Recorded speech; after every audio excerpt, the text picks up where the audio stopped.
मित्रांनो, गर्दीच्या मागून चालण्यापेक्षा स्वतःच्या वाटेने न थांबता चालत राहणं जास्त महत्त्वाचं असतं.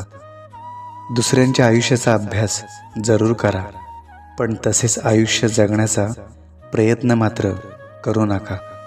कुणासारखं व्हायचं हा विचार नको, पण कुणीतरी व्हायचं हा विचार नक्की करा. दुसऱ्यांच्या सुखाशी तुलना करण्यात काहीच अर्थ नसतो.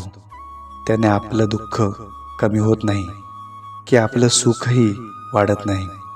आपण ज्या परिस्थितीत आहोत त्या परिस्थितीत आनंद मानला की आपल्यासारखा सुखी माणूस दुसरा कोणीही नाही.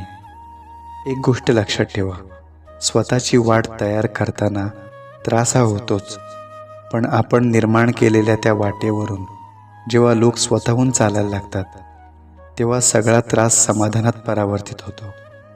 स्वतःला स्वतःचा अभिमान वाटायला लागतो आणि एवढा आनंद जर हवा असेल तर तेवढे परिश्रम हे घ्यावेच लागतात.